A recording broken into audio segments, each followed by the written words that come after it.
попробуем, какой у них квас.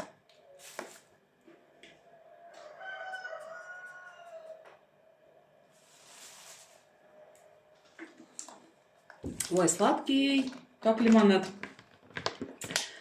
Ну ничего, окрошку-то охота. Будь сладкая окрошка.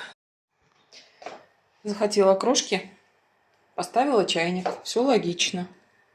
Потому что там у меня варятся яйца и картошка для окрошки. Ну, нету здесь кастрюль. Хороший чайничек.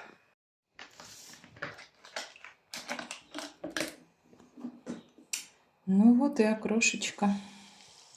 Да со свежей лепешечкой. Мечты сбываются.